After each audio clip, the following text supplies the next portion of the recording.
Hello friends. Welcome to Whole Life channel. This is your Srinivas from Hyderabad. ప్రతి శనివారం మనము wealth creation గురించి ideas మాట్లాడుకుంటూ ఉన్నాం కదా.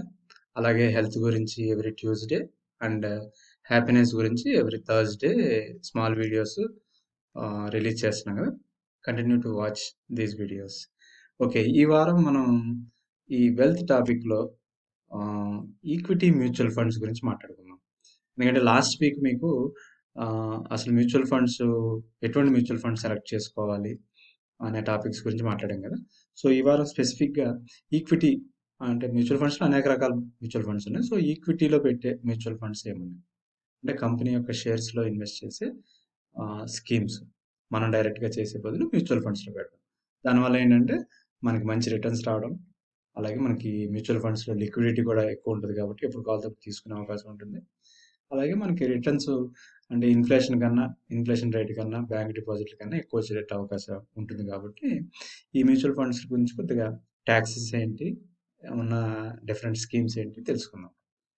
ఓకే, సో ఇందులో ముందుగా చెప్పుకోవాలనుకుంటే బెనిఫిట్స్ ఏమున్నాయి ఇందాకన్నట్టుగా మనకి ఈ వాలటిలిటీ అంటే ఎవ్రీడే మార్కెట్లో ఫ్లక్చుయేషన్స్ ఇవన్నీ మనం డైరెక్ట్గా మేనేజ్ చేసుకునే బదులు మ్యూచువల్ ఫండ్స్ ఇన్వెస్ట్ చేస్తూ అది సిస్టమేటిక్గా ఒక రికరింగ్ డిపాజిట్లో ఇన్వెస్ట్ చేసినట్టుగా చేసుకోవడానికి ఈ మ్యూచువల్ ఫండ్స్లో అవకాశం ఉంది.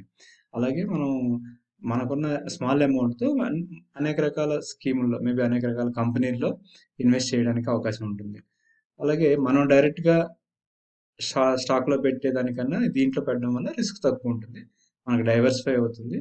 అలాగే ప్రొఫెషనల్ ఫండ్ మేనేజర్స్ చేస్తారు కాబట్టి మేబీ బెటర్ రిటర్న్స్ వస్తాయి. అలాగే tax efficiency compare to debt mutual ఫండ్స్లో కన్నా దీంట్లో ఏ విధమైన ట్యాక్సెస్ బెనిఫిట్స్ ఉన్నాయో చూద్దాం. అయితే ఇందా చెప్పినట్టుగా అడ్వాంటేజెస్ అయితే మనకి డైవర్సిఫికేషను, లిక్విడిటీ, ప్రొఫెషనల్ మేనేజ్మెంట్ అలాగే ఉన్నాయి కదా ట్యాక్స్ బెనిఫిట్స్. అయితే డిసడ్వాంటేజ్ ఏంటి? ఇది మ్యూచువల్ ఫండ్ అనేది జనరల్గా మనకి ఈక్విటీ మ్యూచువల్ ఫండ్స్ ఇన్వెస్ట్ చేయదలుచుకున్నప్పుడు అది కొద్దిగా లాంగ్ టర్మ్గా ఇన్వెస్ట్ చేసుకుంటేనే మనకి బెటర్ రిటర్న్స్ వస్తాయి. అదే షార్ట్ టర్మ్ అంటే మార్కెట్ ఫ్లక్చుయేషన్ బట్టి మన రిటర్న్, సపోజ్ మార్కెట్ ఒక 10% 3-4 మంత్స్లో పడింది అనుకోండి, అంటే మన ప్రిన్సిపల్ అమౌంట్ కూడా ఒక 10% తగ్గిపోయే అవకాశాలు ఉంటాయి. సో అందుకని షార్ట్ టర్మ్ కాకుండా లాంగ్ టర్మ్ ఇన్వెస్ట్ చేసుకోవాలి. సో అదే ఒక డిసడ్వాంటేజ్. అలాగే మన కంట్రోల్ అంటే మనం ఎక్కడ ఇన్వెస్ట్ చేయలేము, ఎందుకంటే ఫండ్ మేనేజర్ వాళ్ళు స్టడీ చేసి వాళ్ళు ఎక్కడ ఇన్వెస్ట్ చేయాలో చేస్తారు. So you don't have any control on which stock you are to buy. అలాగే కాస్ట్ కొద్దిగా ఉంటాయి మరి, ఎందుకంటే ఫండ్ మేనేజ్మెంట్ ఛార్జెస్ ఉంటాయి కాబట్టి మనకి చాయిస్ కూడా ఎక్కువ ఉంటాయి. సో బేసిక్గా ఈక్విటీ మ్యూచువల్ ఫండ్స్లో 5 టైప్స్ ఆఫ్ మ్యూచువల్ ఫండ్స్ ఉంటాయండి, స్కీమ్స్ అనమాట. అంటే మన ఇండియాలో మీకు అంతకుముందు మా ఫస్ట్ వీడియోస్లో చెప్పారు, ఈక్విటీ మ్యూచువల్ ఫండ్స్ మార్కెట్ సైజే ఒక 28 lakh crores అనమాట. అంటే రీటైల్ కస్టమర్స్ అందరూ ఈక్విటీ మ్యూచువల్ ఫండ్స్ ద్వారా ఇన్వెస్ట్ చేసిన అమౌంట్ యాజ్ ఆఫ్ అక్టోబర్కి 28 lakh crores. అందులో ఈ ఫండ్ మేనేజర్స్ అందరూ ఈక్విటీలో ఇన్వెస్ట్ చేసేది ఒక 10 lakh crores వరకు ఇన్వెస్ట్ చేస్తున్నారు. అంటే ఒక 45 మ్యూచువల్ ఫండ్ కంపెనీస్ ఉన్నాయి, దాంట్లో 1000+ స్కీమ్స్ ఉన్నాయి. అందులో స్పెసిఫిక్గా ఈక్విటీ తీసుకుంటే మేబీ ఒక 500-600 స్కీమ్స్ ఉంటాయి. ఈ 500-600 అందులో డిఫరెంట్ టైప్స్ అనుకుంటే మనం ఇది ఈఎల్ఎస్ఎస్ అంటే ఈక్విటీ లింక్డ్ సేవింగ్స్ స్కీమ్. మనం ట్యాక్స్ ఎగ్జంప్షన్ తెచ్చుకోవాలనుకుంటే సెక్షన్ 80C బెనిఫిట్, ఇది కంపల్సరీగా 3 years లాక్ ఇన్ ఉంటుంది. సో దీనివల్ల మనకి బెటర్ రిటర్న్స్ వచ్చే అవకాశం ఉంటుంది, ఈక్విటీలో పెడుతున్నాము. అలా కాకుండా మనం స్పెసిఫిక్గా నిఫ్టీ 50 కంపెనీస్ పెద్ద కంపెనీస్లో ఇన్వెస్ట్ చేసే ఆప్షన్ మన ఫండ్ మేనేజర్కి ఇచ్చే స్కీము లార్జ్ క్యాప్ ఫండ్స్. అలాగే mid and small cap funds అనేవి కొన్ని ఉన్నాయి, అంటే ఎక్స్క్లూజివ్గా చిన్న కంపెనీస్, మీడియం సైజు స్మాల్ కంపెనీస్లో పెట్టే స్కీమ్స్. అలా కాకుండా సెక్టార్ ఫండ్స్, స్పెసిఫిక్గా ఒక పర్టికులర్ సెక్టార్లోనే ఇన్వెస్ట్ చేసే మ్యూచువల్ ఫండ్ స్కీమ్స్. అలాగే మల్టీ క్యాప్ ఫండ్స్ అంటే ఇంకా అన్ని రకాల స్కీమ్, అంటే లార్జ్ క్యాప్ అలాగే మిడ్ క్యాప్ స్మాల్ క్యాప్ అన్నిట్లో ఇన్వెస్ట్ చేసే అవకాశం ఉండే ఫండ్ మల్టీ క్యాప్ ఫండ్స్. అయితే ఇందాక ఈ సెక్టార్ ఫండ్స్ అన్నట్టుగా ఇప్పుడు ప్రజెంట్ సిచ్యువేషన్లో మనకి ఎటువంటి సెక్టర్స్ గ్రో అవుతాయి. మనకు ఒక స్టడీ చేసుండి మనము ఇన్వెస్ట్ చేయదలుచుకుంటే మేబీ ఇప్పుడు సపోజ్ ఫార్మా ఉందండి. ఇప్పుడు మెడికల్ కరోనా సిచ్యువేషన్ వల్ల. సో, ఫార్మా ఫండ్స్ అన్ని స్పెసిఫిక్‌గా ఈ లాస్ట్ 6, 7 మంత్స్‌లో మంచి రిటర్న్స్ ఇచ్చాయి. అలాగే ఫ్యూచర్‌లో ఇస్తాయంటే maybe for some more time definitely you will get better returns. So, మనం మల్టీ క్యాప్ ఫండ్ అని చెప్పి అన్ని రకాల కంపెనీస్‌లో ఇన్వెస్ట్ చేసే బదులు ఒక సెక్టార్ స్పెసిఫిక్‌గా ఫార్మా మ్యూచువల్ ఫండ్‌లో పెట్టుకోవడం చాలా ఎక్కువ రిటర్న్స్ వస్తాయి. అలాగే ఆటో సెక్టర్. ఇప్పుడు ఆటోమొబైల్ ఇండస్ట్రీ కూడా ఇప్పుడు రివైవ్ అవుతుంది కాబట్టి ఎకానమీ రివైవ్ అవ్వాలంటే కంపల్సరీగా ఇంకా ఆటోమొబైల్ కూడా రివైవ్ అవుతుంది కాబట్టి సో ఆ పర్టికులర్ సెక్టార్లో ఇన్వెస్ట్ చేయడం. ఎఫ్ఎంసీజీ ఇంకెవర్ గ్రీన్ మనకి ఎప్పుడూ అవసరాలు ఉండేటట్టు. అలాగే ఇన్ఫ్రాస్ట్రక్చర్ ఇప్పుడు గవర్నమెంట్ ఆత్మనిర్భర్ భారత్ సందర్భంగా ఈ ఇండియన్ ఎకానమీ పెరగాలంటే ఇన్ఫ్రాస్ట్రక్చర్ మీద ఇన్వెస్ట్ చేయాల్సిందే. సో అటువంటి రిలేటెడ్ కంపెనీస్లో ఇన్వెస్ట్ చేసే particular infrastructure mutual fund schemes. Technology అంటే IT related, health care technologies, అలాగే బ్యాంకింగ్. సో ఈ 6 సెక్టర్స్ మనకి actually ever growing and any ఎకానమీకి కంపల్సరీగా అవసరమైన అంటే మేబీ కీ ఇండికేటర్స్ అన్నమాట. సో ఇటువంటి స్పెసిఫిక్ సెక్టర్స్లో కూడా మనం కొంత ఎక్స్పోజర్ తీసుకోవచ్చు. అలాగే ఇందాక అన్నట్టుగా ఈఎల్ఎస్ఎస్ అనేది మనము సెక్షన్ 80సి మన ఇన్కమ్ మనం ఇన్వెస్ట్ చేసే అమౌంట్ మీద ట్యాక్స్ పడకుండా ఉండాలంటే మీకు అంతకుముందు చెప్పాను ఈఎల్ఎస్ఎస్ వర్సెస్ యూలిప్స్ అని ఒక వీడియో రిలీజ్ చేశాను నా యూట్యూబ్ ఛానల్లో, మీరు చెక్ చేసుకోవచ్చు. ఈ ఈఎల్ఎస్ఎస్ ఎక్స్క్లూజివ్గా ఏంటంటే మనము 1.5 lakh వరకు సెక్షన్ 80సి ప్రకారం ఇన్వెస్ట్ చేసుకోవచ్చు కదా.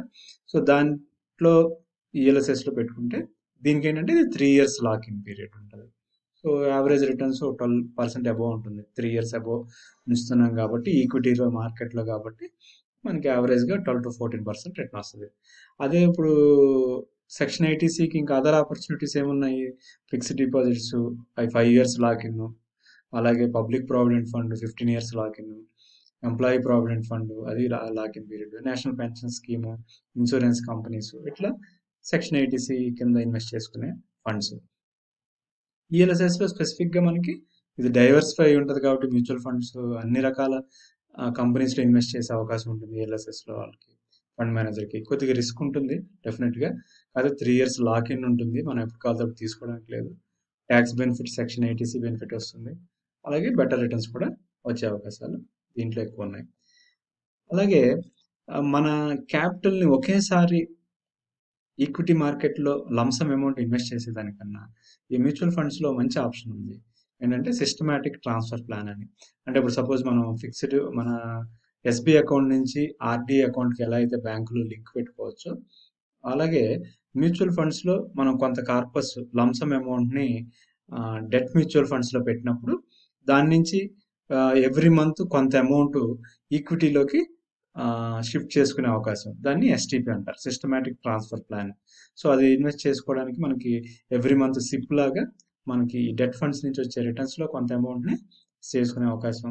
దీన్ని బట్టి మనం ఈక్విటీ మ్యూచువల్ ఫండ్స్లో మన అవసరాలు తగ్గట్టు సపోజ్ మనం సెక్షన్ 80సి బెనిఫిట్ కావాలనుకుంటే ఆ లిమిట్ వరకు ఎవ్రీ మంత్ దీనికి ట్రాన్స్ఫర్ చేసుకునే అవకాశం ఉంటుంది. అలాగే డిఫరెంట్ స్కీమ్స్ ఇందాక చెప్పినట్టుగా సెక్టార్ ఫండ్స్ కానీ మల్టీ క్యాప్ ఫండ్స్ కానీ ఇన్వెస్ట్ చేసుకోవచ్చు.